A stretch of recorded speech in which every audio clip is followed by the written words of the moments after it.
నమస్తే, welcome to special focus. రాజకీయాలకు విలువలను నేర్పిన నేతలు ప్రజా జీవనాన్ని ప్రయోగపూర్వకంగా అవపోసన పట్టి అందరూ మనుషులే కానీ వారి జీవన విధానాలే వేరని చెప్పిన నేతల్లో అత్యంత ప్రముఖమైన నేత కొణిజేటి రోసయ్య.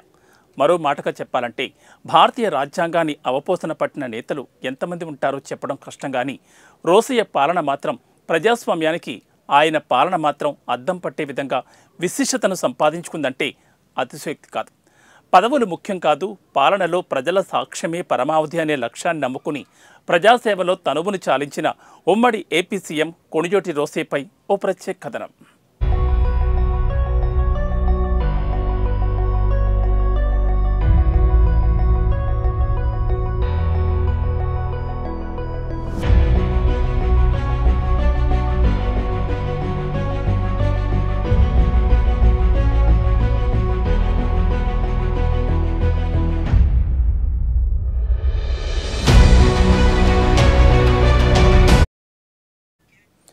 కొణిజేటి రోసయ్య ఈ పేరు వింటేనే ప్రజాస్వామ్యంలో ప్రజల సంక్షేమాలు ఇలానే ఉండాలి అనే అభిప్రాయాలు ఇప్పటికీ ప్రజల నుంచి వ్యక్తమవుతాయి. ఉమ్మడి ఆంధ్రప్రదేశ్లో 7 సార్లు ఆర్థిక మంత్రిగా బాధ్యతలు చేపట్టి ప్రజా సంక్షేమానికి పెద్దపీట వేసిన అమర ప్రజాసేవకుడు కొణిజేటి రోసయ్య. 1933 జూలై 4న గుంటూరు జిల్లా వేమూరులో పుట్టిన ఆయన గుంటూరు హిందూ కళాశాల నుంచి కామర్సులో పట్టా పొందారు. కళాశాల విద్యార్థిగా ఉండగానే అన్ని రాజకీయ నేతలుగా ప్రేరేపించిన స్థానిక పరిస్థితులపై రోసయ్య సన్నిహితులతో పంచుకునేవారు. ఫలితంగానే 1968లో ఇందిరమ్మ పార్టీ ఆవుతోడా గుర్తు నడుస్తుండగానే కాంగ్రెస్ పార్టీలో చేరారు. 1968, 74, 80లలో శాసనమండలి సభ్యునిగా ఎన్నికయ్యారు.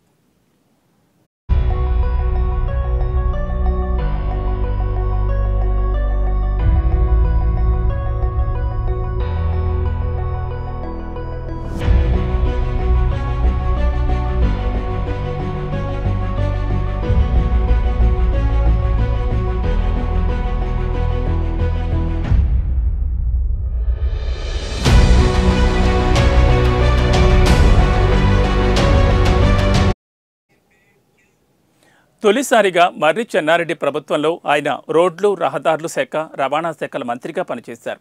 ఆ తర్వాత అనేక ముఖ్యమంత్రుల మంత్రివర్గాల్లో పలు కీలకమైన శాఖలు నిర్వహించారు. 2004 నుంచి 2009 మధ్య కాలంలో చీరాల నుంచి అసెంబ్లీకి మళ్లీ ఎన్నికయ్యారు. కాకపోతే 2009 ముందు ఎన్నికల ముందు ప్రత్యక్ష ఎన్నికల్లో పోటీ చేయకుండా శాసనమండలి సభ్యుడిగా బాధ్యతలు చేపట్టారు. ఆంధ్రప్రదేశ్ మంత్రి మండలిలో సుదీర్ఘకాలం పనిచేసిన అనుభవశాలి రోసయ్య 2009, 2010 మధ్యకాలంలో ముఖ్యమంత్రిగా బాధ్యతలు చేపట్టారు. 2011లో తమిళనాడు గవర్నర్గా నియమితులైన రోసయ్య 2016 వరకు ఆయన పదవీ బాధ్యతలు నిర్వహించారు. పదవుల కోసం ఆశించని రోసయ్య ప్రజాస్వామ్యం పట్ల ఆయనకున్న అంకిత భావాన్ని వరించిన పదవులే ఆయన రాజకీయ జీవితానికి వన్నె తెచ్చాయనడంలో సందేహం లేదు. 1933 సంవత్సరంలో గుంటూరు జిల్లా వేమూరు అనే గ్రామంలో జన్మించారు. ఈయన 2021వ సంవత్సరంలో ఇదే రోజున స్వర్గస్థులయ్యారు. ఆయన రాష్ట్ర ముఖ్యమంత్రిగా ఈ రాష్ట్రానికి ఎన్నో సేవలు అందించిన మహనీయుడు.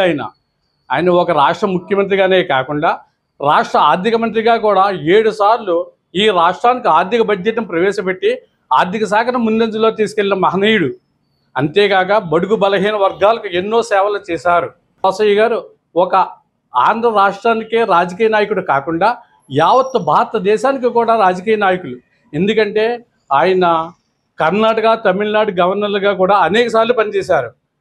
అటువంటి మహనీయుడు మా ఆర్యవేశ వర్గానికి చెంది ఉండడం మాకు ఎంతో గర్వకారణమని కీర్తిశేషులు శ్రీ గౌరవశ్రీ కొణిజేటి రోసయ్య గారు మన ఆంధ్ర రాష్ట్ర ముఖ్యమంత్రిగాను మరియు ఆర్థిక శాఖ మంత్రిగాను అలాగే తమిళనాడు గవర్నర్గాను రాష్ట్రానికి ఇతర రాష్ట్రాలు కూడా ఎన్నో రకమైన సేవలు చేసి ఈ రోజున అంత మహోన్నతమైన వ్యక్తి ఈరోజు వర్ధంతి జరుపుకోవడం అనేది చాలా బాధాకరంగాను ఒక రకంగా ఆనందదాయకంగా ఉంది.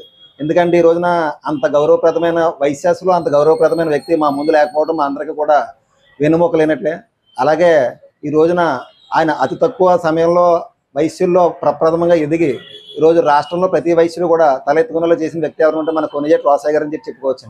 అలాగే కొణిజేటి రోసయ్య గారు ఆర్థిక శాఖ మంత్రిగా ఉన్నప్పుడు కూడా రాష్ట్రంలో ఎలాంటి బడ్జెట్ ప్రవేశపెట్టినా సరే వెనకడుగు వేయకుండా ఆ బడ్జెట్ని భయపడకుండా అమలు జరిపిన వ్యక్తి ఏకైక వ్యక్తి ఎవరైనా ఉంటే మన కొణిజేటి రోసయ్య గారు అని చెప్పి అప్పుల్లో రాజశేఖర రెడ్డి గారు కూడా చెప్పడం జరిగింది.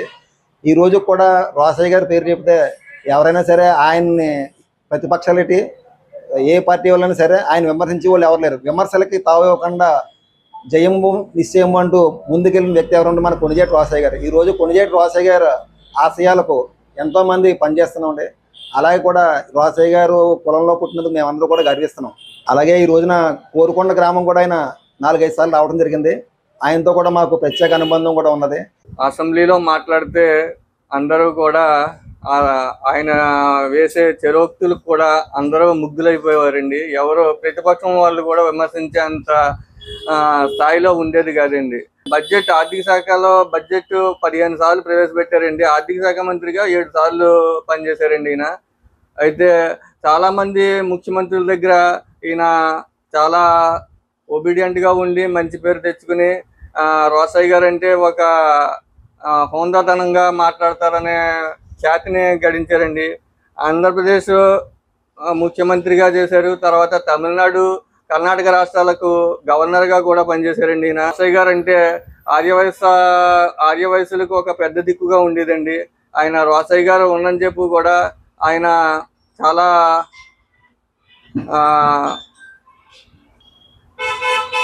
ఆయన ముఖ్యమంత్రిగా 3వ తారీఖు సెప్టెంబర్ నెల 2009వ సంవత్సరం నుండి 24వ తారీఖు 11వ నెల 2010వ సంవత్సరం దాకా ముఖ్యమంత్రిగా పనిచేశారండి. ఆర్థిక శాఖ మంత్రిగా పనిచేసి చాలా రాష్ట్రాన్ని చాలా అభివృద్ధి, ఉమ్మడి ఆంధ్రప్రదేశ్ రాష్ట్రాన్ని ప్రజలే నేతలకు వారి పదవులకు పునాదిరాలుగా భావించిన రోసయ్య ఆయన రాజకీయ జీవితమంతా ప్రజా సంక్షేమంలో పరిణితి పొందిన మహానేతగా మిగిలిపోయారు. అందుకే రాజకీయ నేతగా ప్రజల మన్ననలు పొందిన రోసయ్య ఎప్పుడూ అజరామరుడు, పూజనీయుడు. అమర్ రహే మహానేత కొణిజేటి రోసయ్య.